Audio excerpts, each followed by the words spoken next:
maana Roho Bwana anachunguza moyoni mwako, anakwambia huko usiende, hiki usifanye, subiri kwanza, hiki cha mwakani, subiri fanya hiki kwanza.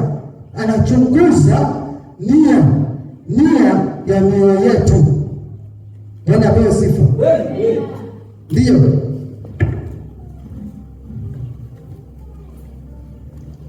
Nia ilivyo. Kwa kuwa huwaombea watakatifu kama apendavyo Mungu. Kwa kuwa huwaombea watakatifu kama apendavyo Mungu.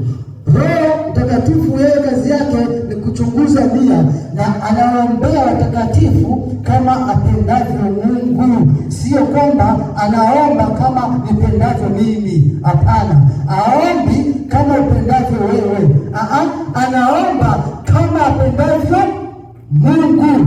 Mungu anakupenda wewe uwe leo, ndivyo hivyo Roho Mtakatifu anapokuombea kwa Mungu. Mungu wakati wewe mwaka huu ulime, Roho Mtakatifu anakuombea mwaka huu usilime, lakini wewe una force kwenda kulima, haupati. Unapoteza hela, unapoteza mtaji, kwa sababu Roho Bwana amekuombea nia yako, anajua, anaomba kwa Mungu kwa watakatifu. Bwana apewe sifa. Kuna watakatifu aina tatu. Kuna watakatifu sisi hapa tunaotembea, kuna watakatifu wa mbinguni, kuna watakatifu wengine ambao wapo katika hatua ya kutakaswa. Bwana apewe sifa. Lazima uhakikishe unatembea na nani? Na Roho Mtakatifu. Mpe nafasi katika maisha, mpe nafasi. Unakuta mwingine kaolewa ndoa chungu, ndoa mbaya, ngumi kila siku, fujo kila siku, maneno kila siku. Je, huyo mke au mume ulimwomba Roho Mtakatifu? Sasa kwenye Biblia ipo mstari ya kuomba mume bora na mke bora. Ipo. Hii story ipo. Au unakuta mtu anafanya biashara inakufa. Ya kwanza anaenda kukopa hela, anafanya tena inakufa. Anaenda kukopa hela, anafanya tena inakufa. Anabaki na madeni.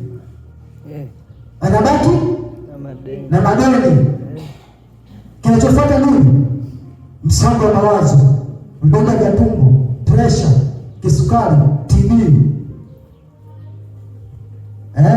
sheri. TB imekuja. Kinachofuata nini? Mauti. Watakufuata watu watakela zao, unaenda kufuatilia. Sasa wewe unamuuliza Roho Mtakatifu kwamba Roho Mtakatifu, katika biashara hii kwa nini nafeli? Kwa nini mtaji wa kwanza umekufa? Nakosea wapi? Mtaji wa pili umekufa. Tatizo liko wapi? Pale wakiwa na Roho anakuambia, mwanangu, hii biashara sio yako, fanya hiki.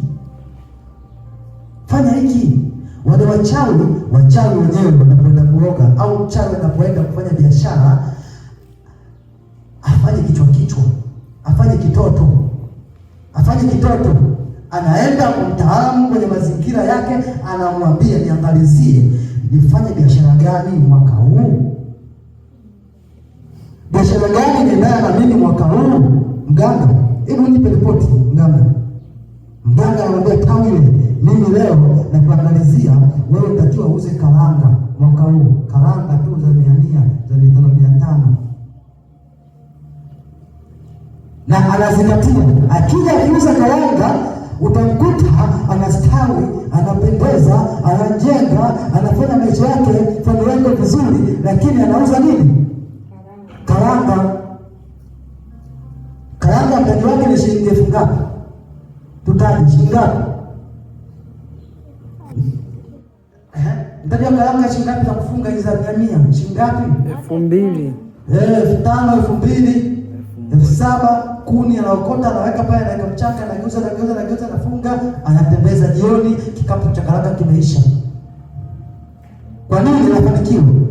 Haya, piga wewe sasa. Fanya wewe uone. Kwa sababu gani? Anafanikiwa. Alienda kwa roho wa giza, akapewa maelekezo, akauliza, akaambiwa mwaka huu uza karanga utafanikiwa, na akatii, akafanya na akafanikiwa. Sisi tunajiita walokole, tunajiita wa Kristo, tunakaa tunaanza kusingiziana maneno, tunaanza saa nyingine kumsingizia shetani. Shetani anaombea, shetani tuandamane jamani, shetani tukambe jamani, shetani sijui